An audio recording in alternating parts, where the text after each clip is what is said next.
as a black man in London in 2025, what are your thoughts on London?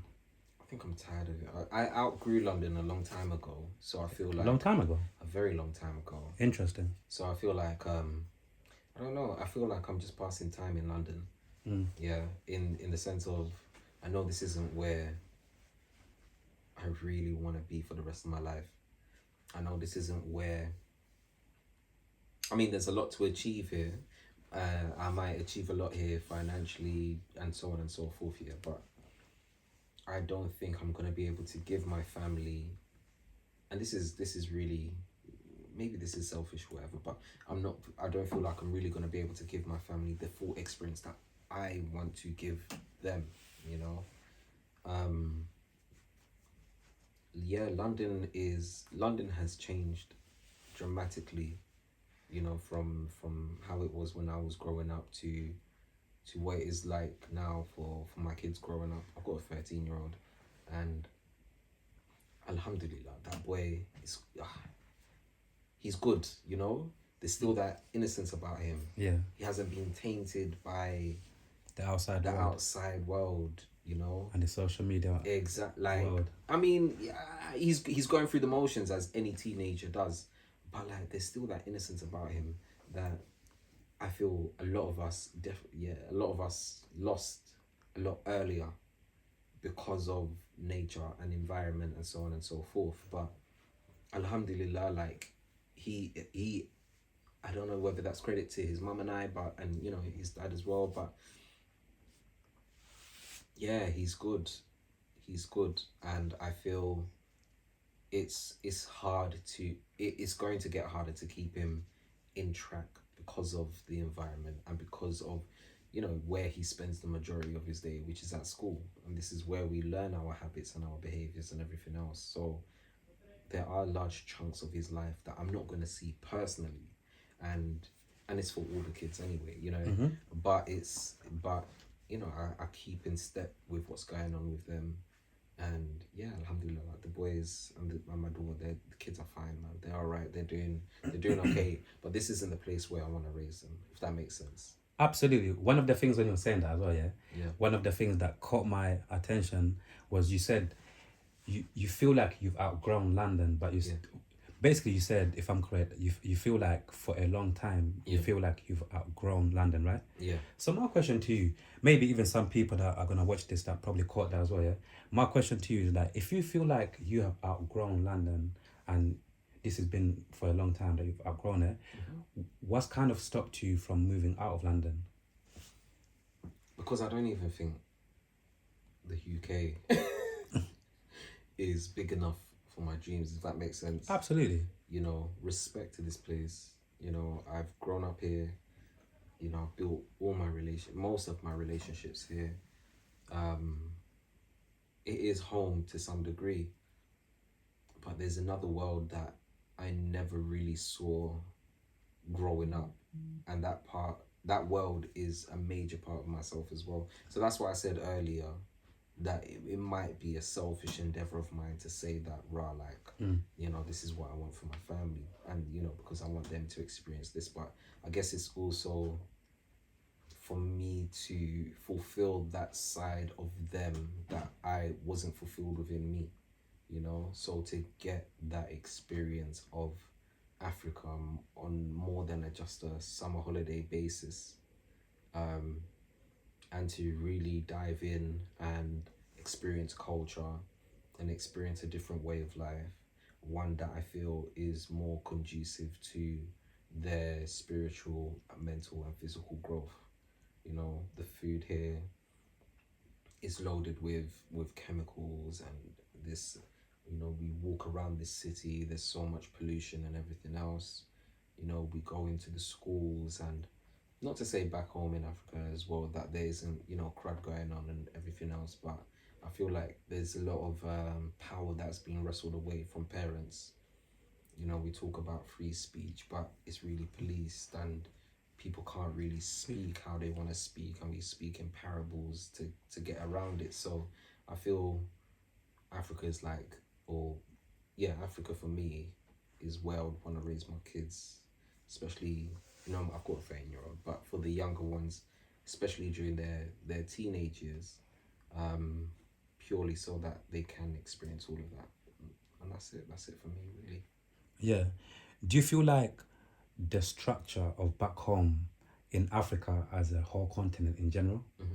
Do you feel like, because obviously for a lot of for a lot of reasons why a lot of us we immigrate from back home to here, because not because we fucking love these countries, let's be real, innit? It's because of the structure, the system, and how much much money how we can make. But the system and structure, they're good, innit? There's something good about these structures, innit? Versus obviously back home, unfortunately, like in a lot of African countries, we've got a lot of, like, in terms of just structure, obviously politics and all of that, it's like there's a lot of things that need to be fixed, yeah? So just as a continent, and or even for most countries in Africa, yeah, do you honestly feel like one day would ever, maybe some of us won't, maybe we'll be dead far gone, but do you honestly feel like one day that most of Africa, in terms of like countries in Africa and structures within the country, would ever really like get fixed? Absolutely. You think so, bro? Absolutely. What I think is happening right now, what I think we need to realize is that we are all planting seeds and we're not going to rest in the shade of. Yeah.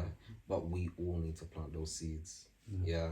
And we are seeing examples in real time now of that happening across the continent in terms of innovation, in terms of technology, in terms of politics. Yeah.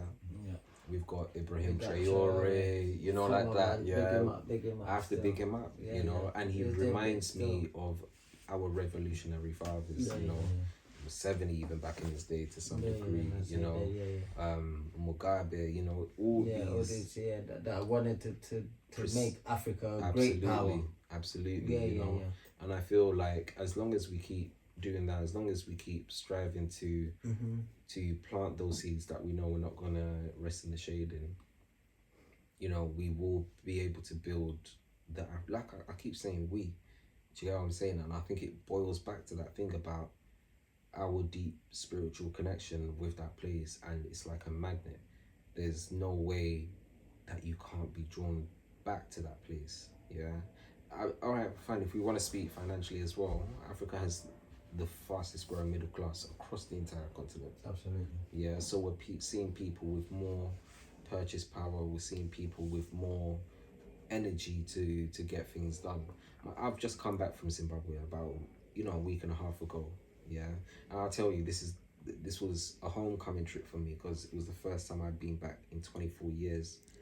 Yeah, man. I actually didn't know that. I thought you was going back quite often because I'm always in Uganda, moving in South Africa, boy. Yeah. You know them ones, boy. Yeah. So like, yeah, even as I touched down, it's like what took me so long, but yeah.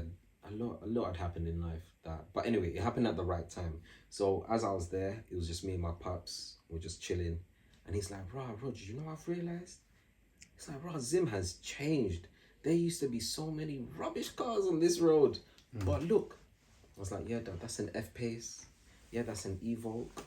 That's an E300. You know them ones. I'm like, yeah, Dad, like, that's even a Honda CRV, you know? Yeah. He's clocking. He's like, these cars are good. It must be the Chinese. It must be the Chinese. You know, there's neocolonialism and all of that. So he's clocking the movement. Yeah, man. So even where he stays at, so he's got we've got a family house in a place called Norton, which is about a 40-minute drive outside of the capital. Yeah, nice place, man. In fact, look, if you want to come to Zimbabwe, just hit me up. Yeah, I'll just come, hit me up.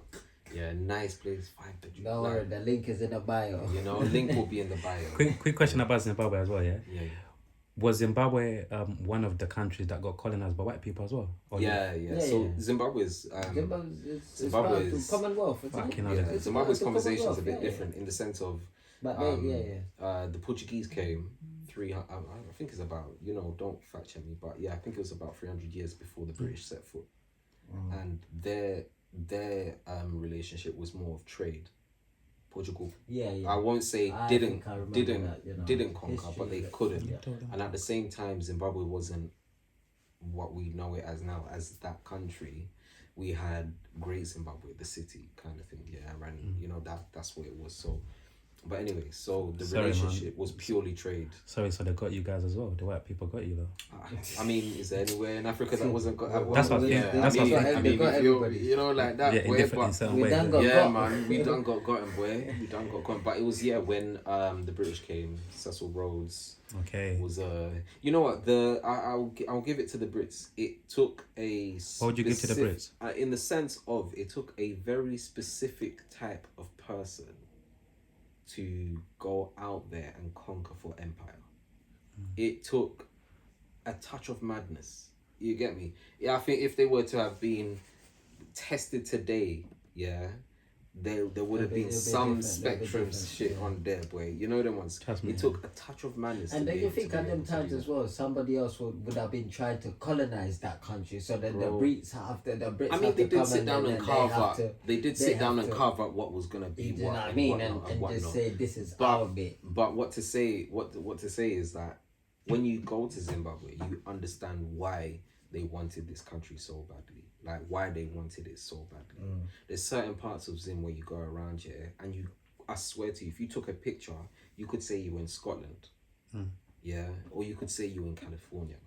What does for you as a Zimbabwean, yeah, half Zimbabwean, yeah. Yeah. What are some of the things that Zimbabwe offer to the world? Zimbabwe is the breadbasket, was known as the breadbasket of Africa. Yeah.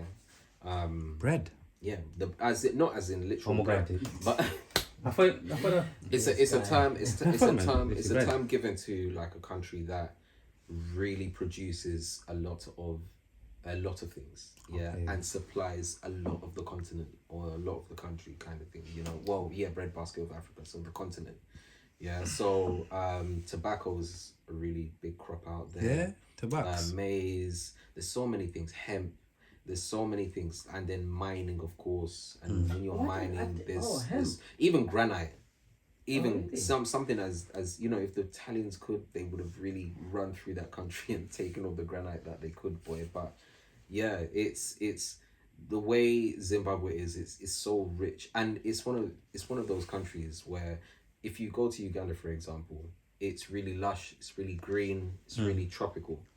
Yeah. Zimbabwe is drier. Like it's still hot.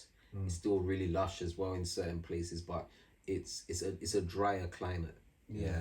I went through winter, so I went through the driest time as well, kind of thing. But like I said, it's a resilient country.